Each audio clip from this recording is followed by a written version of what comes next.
You late on a Thursday night, and I thought I would talk to you about mitochondrial dysfunction and the glutathione pathway and some of the things that are involved in this and why we feel sick or what can make us feel sick or uncomfortable.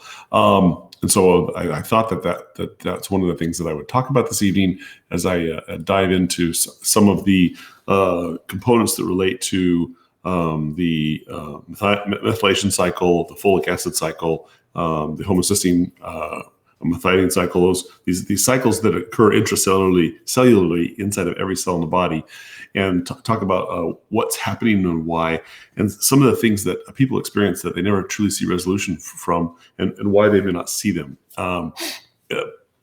We treat part of it with some of the diseases we treat, but we often call it mitochondrial dysfunction. So what I thought I'd do is kind of back up for a second and kind of get a 30,000 foot overview of what's happening with this issue.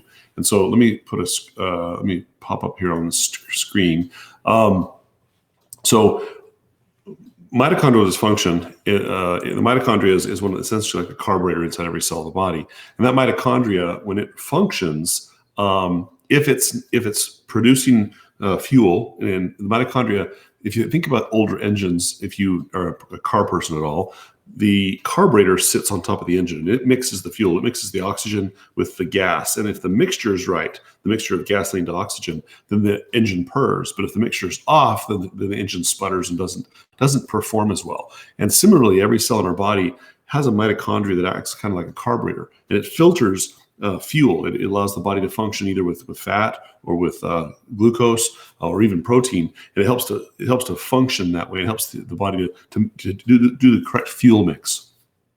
Now, if the mitochondria is not performing well because it's missing pieces or there's some genetic deficiencies, either partially or completely, then that mitochondria's output is going to cause an engine to sputter. And when every cell in your body sputters, you're going to see some diseases like insulin resistance, diabetes, obesity, chronic fatigue from dieting, depression, anxiety, bipolar disorder, some of the neurodegenerative disorders, MS, Parkinson's, Alzheimer's, dementia, rapid aging, chronic fatigue, fibromyalgia, migraine headaches, chronic infections that don't go away, heart disease even, and leptin resistance is related to the insulin resistance. But these are all diseases that are highly associated with mitochondrial dysfunction. So if your mitochondria is not working right, you're going to have one of these, oops, I can't get my fingers to work right, one of these disease processes pop up and may not respond to just the standard treatment that you and I are used to seeing. So what exactly is mitochondrial dysfunction, and how does it relate? Well, let me see if I can find the correct slide set here. Let me show you this picture. This is actually mitochondria. This is one of the carburetors, and there's a number of membranes that are here. And as molecules of fuel pass through the membrane, they're changed, they're metabolized, a bunch of chemical reactions occur, and in the process of those chemical reactions, byproducts, just like exhaust in your car is produced, you're producing byproducts. One of those is like hydrogen peroxide. Hydrogen peroxide is one of those that kicks up. Now, hydrogen peroxide can destroy cells.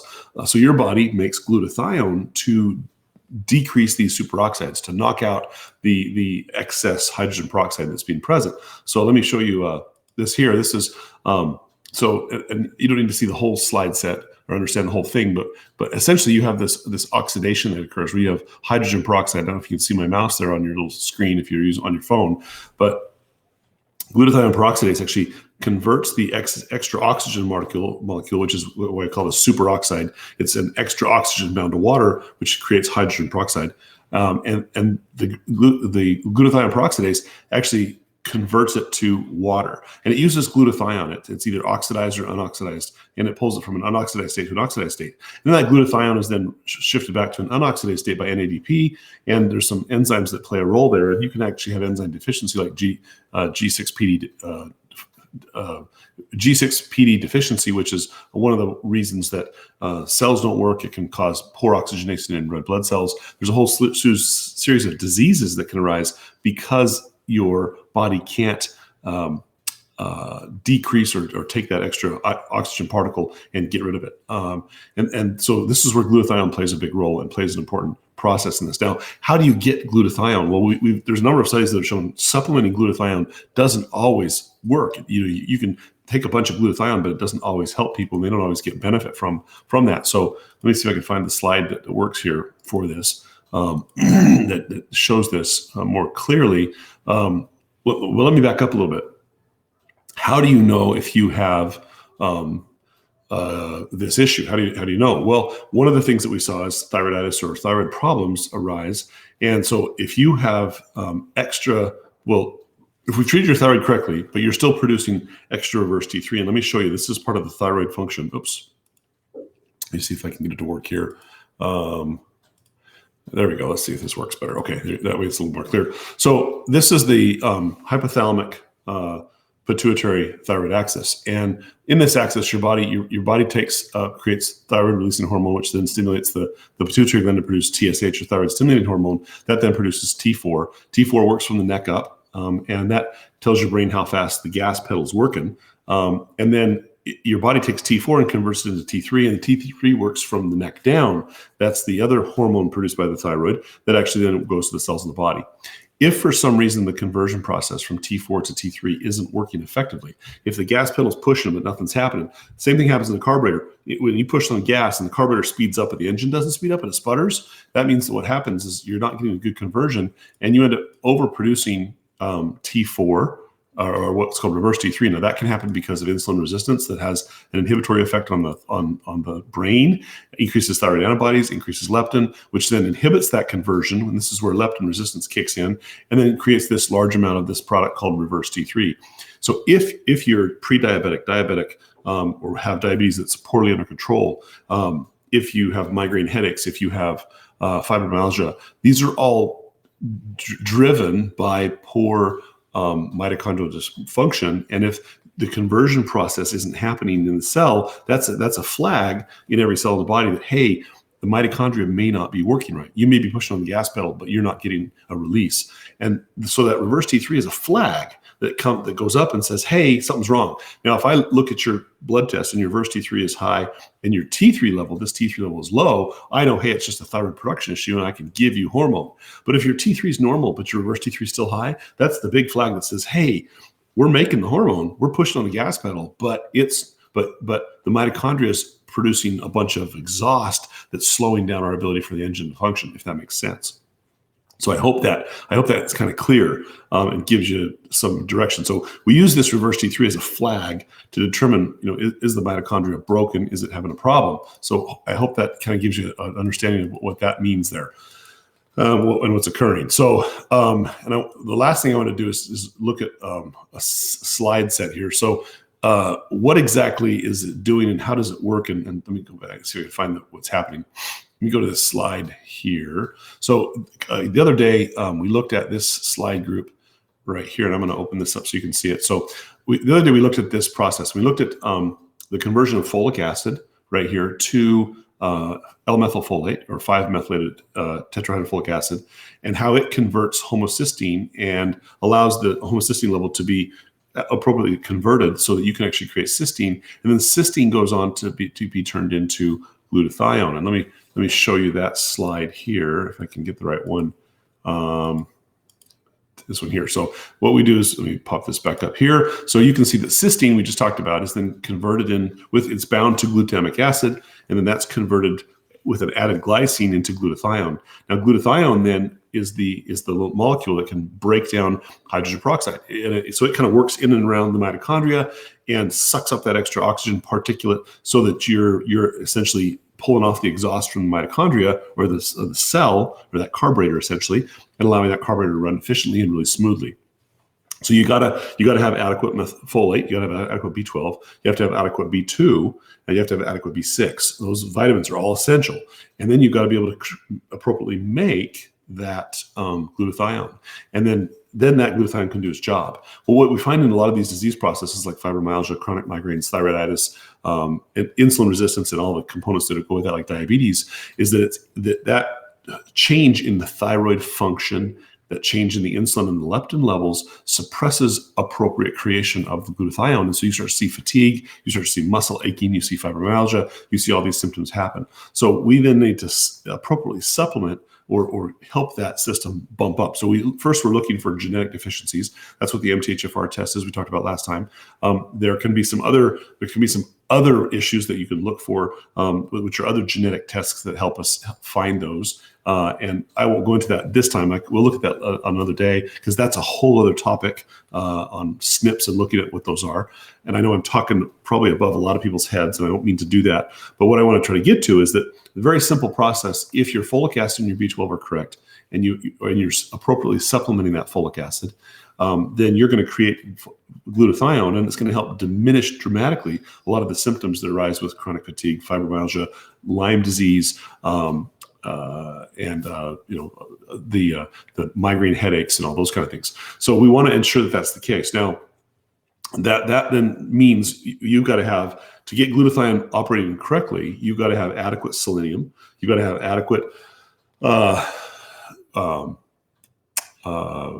You have to have adequate deoxyribose, alpha lipoic acid, L-carnitine, and I'm forgetting one here.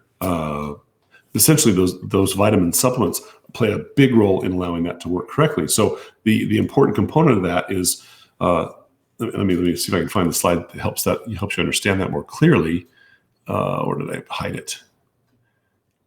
Oh, I mean, I've set it aside. Anyway, well, let me go back and I'll show you this slide right here. I'll show you this. So the big oh, you know what? That won't work. It's actually hiding in there. Oops. Never mind. I won't show you that one because that slide's not working right. Anyway, that's it. But it's blurry and you can't see it. So I'll have to fix it for next time. We'll look at the vitamin supplement list next time. Anyway, so what I want you to understand from this perspective is that when there's dysfunction in the mitochondria, we can see it through reverse T3 and the way the thyroid operates.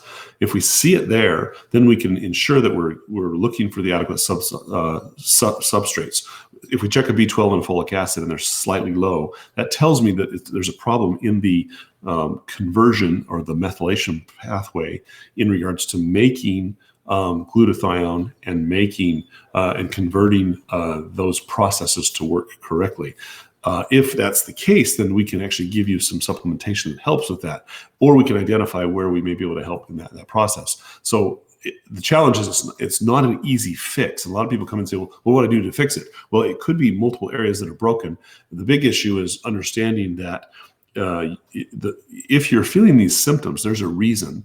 And the reason is usually identified in looking at, first, the thyroid, second, homocysteine, MMA, folic acid, and B12, and looking at then some genetic testing like your MTHFR levels, the COMT levels, and some of the other what we call SNPs, or genetic alleles that tell us if the enzyme creation is being done correctly in your body. And so that runs through some blood testing. Now, that the challenge is that for the average person, that may go right over your head and maybe not real clear. But my whole point tonight was to tell you that oftentimes a lot of the symptoms of these issues, chronic migraine, cephalgia, hypothyroidism due to thyroiditis, fibromyalgia, chronic fatigue syndromes, these kind of things can be dramatically improved if we identify where in these processes of superoxide suppression or getting rid of these superoxides, where in the process that's broken down at. There's a lot there. There's at least 6 different pathways that are feeding into this, and so you have to be able to identify where that's at and what's happening. The first step in the process is to look at your thyroid function, and then look at some simple vitamin tests. That's really what it is. So that's where we start in my office. That's what we do. So that was a long 14-minute explanation on some very complex science to try to give you a taste. Because I see a lot of people who really struggle with this, and they've been to doctor after doctor, and no one knows where to go with it, and they don't get a lot of answers. So hopefully that gives you some insight into what we're talking about with mitochondrial dysfunction, why we look at MTHFR as a piece, because I see that as one of the huge components in about 50 to 60% of the patients that I see. That's where the broken area is at. And then if we're giving supplementation that allows for appropriate formation of glutathione through the methylation pathway, then people start to feel a whole lot better. So anyway, let me answer some questions in that. I realize that's very deep and very complex. and it wasn't trying to blow people away, but especially at 9:30 at night. But anyway, so hello guys. Let me just see how you're doing here. Let's see. Let me jump in and see if I can find any questions. David said fibromyalgia here. Yes. Okay. So David, that's hopefully that gives you some insight into where we're going to start. Hello, there's Bob in South Detroit, and Crystal and Diane. Can glutathione be put in nebulizers safely? As far as I know, it cannot, Diane. The only effective form of glutathione is one called liposomal glutathione, and there's still some question as to whether it's truly effective in the way it's absorbed. The challenge is its absorption. Any other form of glutathione has not been shown to be effective, and nebulizing it has never been something that I've seen effective. There's Angelique. Hey, Angelique, how are you? It's good to see you this evening. Hope you're well. Let's see. There's Marcy says, I don't mean to criticize. Please slow down. And Marcy, I apologize that I talk fast. And the challenge is that there is so much information here. I could go on for 2 hours, and I don't really want to do that, but I just want to make sure that you have some understanding that there are multiple pathways in that regard. And one of the reasons I stop and answer questions is because I know I talk fast. Let's see here. And my brain usually works my brain is actually probably 10 sentences ahead of my mouth. And so in order to keep up, I end up talking fast. Anyway, I do try to slow down, and I appreciate your comment there. Let's see. Hello from Northern Israel. Oh wow. Hey Aaron, how are you? There's Dan and Natalie. And so how much methylated folic acid daily? So Jane, if you are deficient, you have an MTHFR deficiency like we talked about a couple nights ago, I usually start with if you were my patient, I would start somewhere between 400 to 1,000 micrograms per day, and then we can work our way up depending on how you're doing, how you feel with that. You keep freezing, so I'll watch it on YouTube. Oh, you know what? I may have a bad. It's busy tonight, and I know that a lot of people are home, and it sucks up the bandwidth, and so it may be freezing. So I apologize if it's freezing up. I'm going to pull the replay, the original copy, off because I know Facebook sometimes is horrible. So I'll pull it off and I'll pop it up on the YouTube later this evening. It usually takes about 30 minutes after I'm done to pull that up there, and we'll do that. What can we take that has all those nutrients? Oh, Diane. Perfect question. So most of those nutrients are one of the reasons I created the Keto Essentials multivitamin, which is the vitamin I talked about the other night, was because it has a lot of those in it. Now, what it doesn't have is it doesn't have liposomal glutathione. It doesn't have rosmarinic acid. It doesn't have NADH. Those are three components that may be beneficial to you if you have thyroiditis or migraine headaches. They're hard to find, and that's why and I'm actually looking with a supplier right now to try to bring those together in a more easily and cost-effective place. These are not cheap supplements. That's the challenge, and so one of the reasons I haven't been able to find a good one I like is they're so expensive, they're hard to find, and they're hard to find in dosage that I think are appropriate. But the basics, to get the basics started, the Keto Essentials vitamin is a multivitamin plus. It's got alpha lipoic acid, L-carnitine. It's got deoxyribose. It has all those pieces in it already. Most of them, except the NAD, which is a separate, or NADH, which is a separate supplement. And then liposomal glutathione can be done as a separate piece. And then for those that have thyroiditis, we use rosmarinic acid, which is really hard to find. It's a derivative of rosemary. So if you're cooking with rosemary periodically, you get it that way. That's another way to get it. Hopefully that answers your question. And I realize that's very broad, and I just spammed out a bunch of names across the board. And I did that because I usually will make an individualized approach based on where we find a broken clearing system in your mitochondria, if that makes sense. All right. Hey, Crystal. Let's see. I love Dr. Nally. He's a wonderful person. Oh, thank you. You're very kind, Diane. All right. North Carolina. Let's see. How do you find the root cause to autoimmune? So, Linda, there are usually the root cause is often due to a bunch. And you know what? Let me just show you this here, because this might actually help you understand why this is so difficult to elucidate. Let me pull this slide set up here, and this may answer your question a little better. I mean, it's sometimes easier to do with the picture. So this is what you're seeing here. This is the methionine pathway. This is the folic acid pathway. This is the tryptophan pathway, and arginine pathways. The pathway we've been talking about this evening, and if you can see my mouse is this methionine pathway. And it's the conversion of homocysteine to methionine through SAMe. And then that homocysteine is converted into cysteine, which is then converted into glutathione right here. And that glutathione is what deoxidizes the peroxide, which is produced by the mitochondria. This glutathione is essential. If you have a broken MTHFR, which we've talked about, this is the most common broken area that we see that doesn't allow adequate production of homocysteine and methionine, allow that pathway to work effectively. It can lead to neuropathy. It can lead to thyroiditis. It can lead to some of those things. All of these little blue areas that have boxes are all potential genetic malformations that occur commonly. And so the 23andMe and some of these gene testing look at all of these areas. So all of these blue areas are what they call snips, or alleles that are slightly changed or slightly malformed. They're called mutations. And if you have one of those mutations, it can drive autoimmunity. The most common we see is MTHFR. I commonly see this COMT mutation in a lot of people. We can see it, the mutation in the conversion of homocysteine to cysteine, and we can see it in the nitrous oxide components. So there's the challenge is these are not inexpensive tests. It's an expensive test. It runs anywhere from $400 to $1,000 to have these done. Some insurances cover them, some don't. So it's not a common test that your doctor is going to order unless we highly suspect it. Just the MTHFR test alone itself can run sometimes $300 to $400 to have that checked if your insurance doesn't pay for it. And so that can be one of the drawbacks. But if you have an autoimmune disease, one of the things you're going to want to look at is, do you have one of these deficiencies? And if you have a deficiency, can we use some form of supplementation to bypass that deficiency to allow you to deoxidize the superoxides that your mitochondria is forming? I hope that's a more simple answer that gives you some clarity there. 9:30 at night, it's 12:30 there. Hey, well, Bob, I'm impressed that you're up at 12:30 in the morning. It's impressive. Let's see. I'd love to come see you. Do you take Blue Cross Blue Shield in Arizona? Yes, I actually do, Angela. I do. My fibromyalgia started 5 years ago, undiagnosed testosterone and growth hormone from empty cella. Okay, that's a whole other component there where the pituitary gland isn't functioning correctly.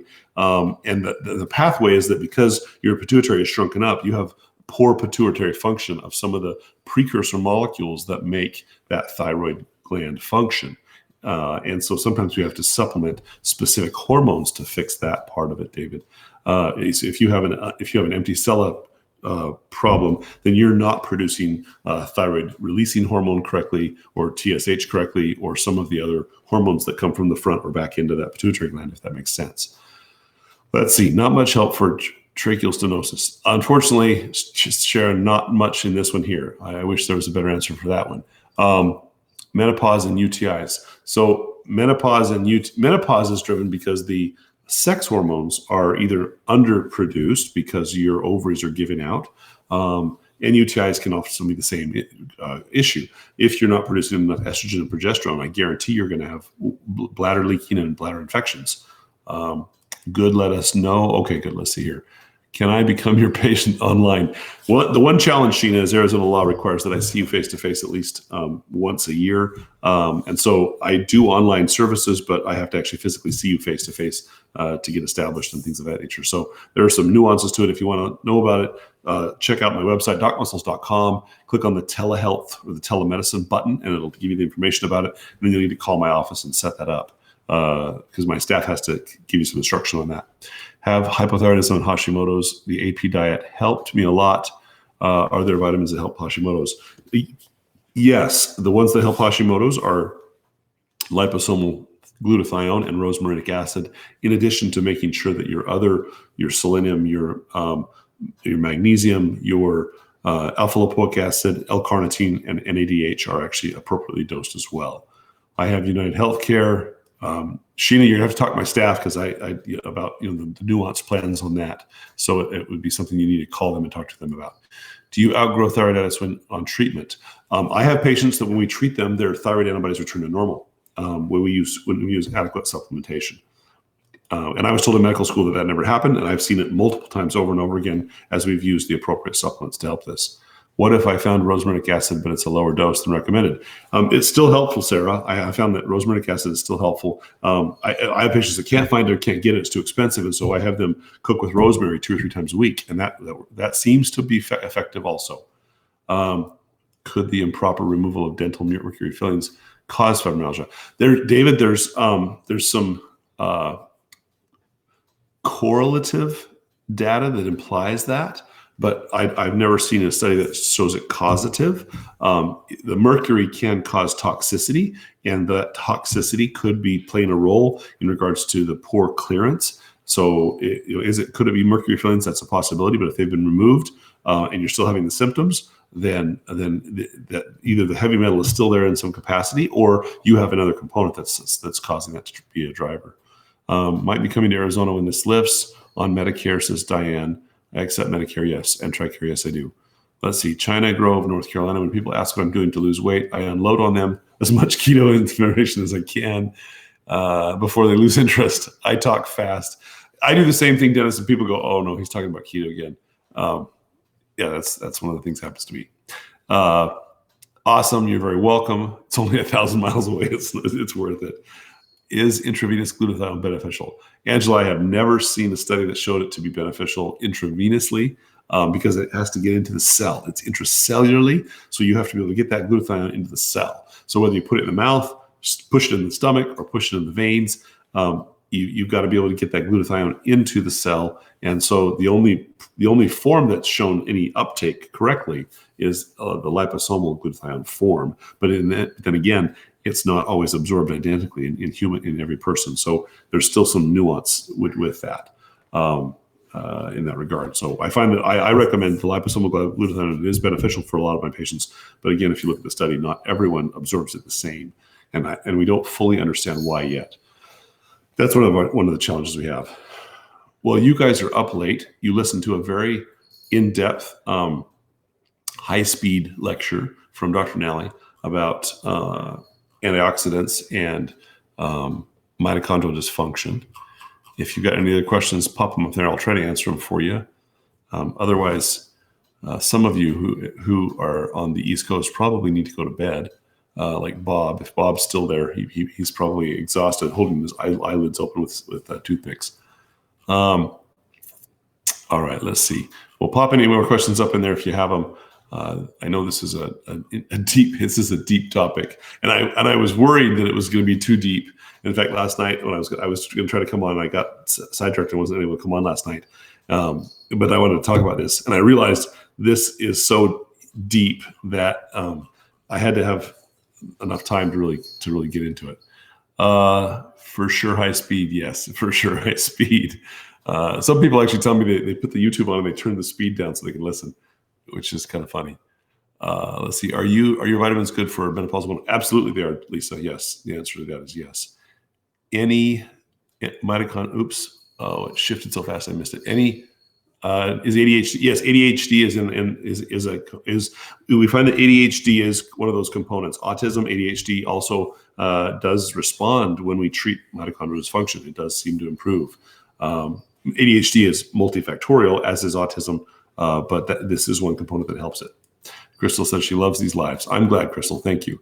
CoQ10, how much do you take? I would take, again, there's some argument about the dosages of CoQ10. And I'm trying to remember offhand.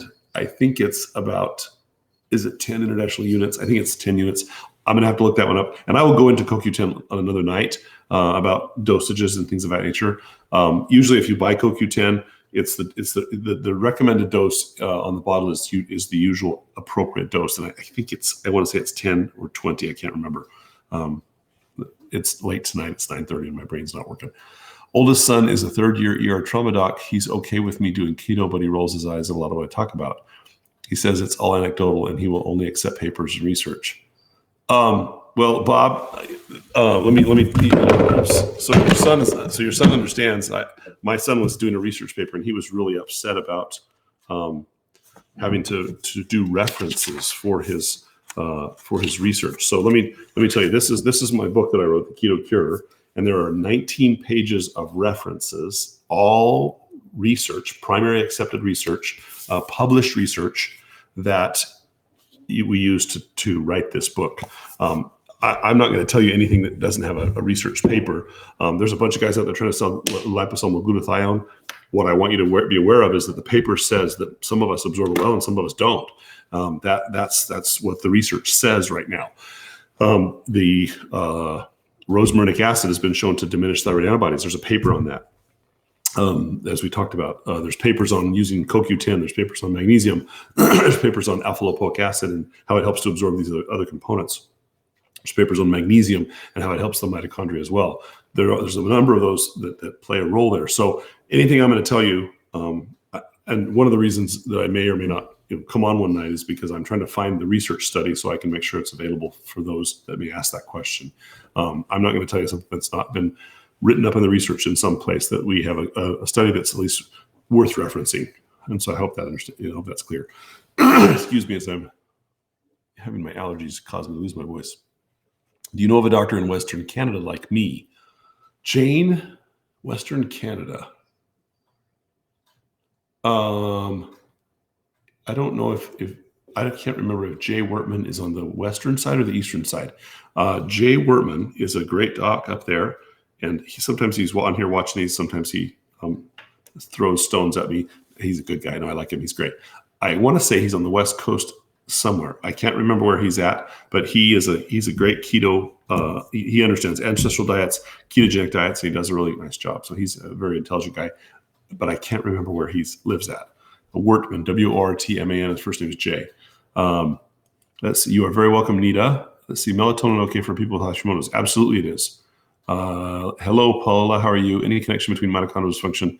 I answered that question already, Dave. Do you have any recommendations for where to purchase it? As of yet, Sarah, I don't. I've been looking for good sources that I can trust, and I'm still not. I still don't have a good answer for you on that one. I'm hoping to have one in the future. You talk too fast. Thank you, Joan. I appreciate that. Is there a list of supplements? I have not published a list yet because I often individualize the list based on what we find in people's labs. My concern is if I post the list, it will run you $500 to $1,000 a month to buy all this stuff, and that's often just completely out of people's range. So I don't often give out the list. I've mentioned the list multiple times, but I haven't given that list yet because I want to make sure that if I'm giving a list, that we have that we can give some specific direction behind it. And so I haven't put that up. I'll put that into individualized patient forms, but I have not done that yet. Paula says she takes 100 of what?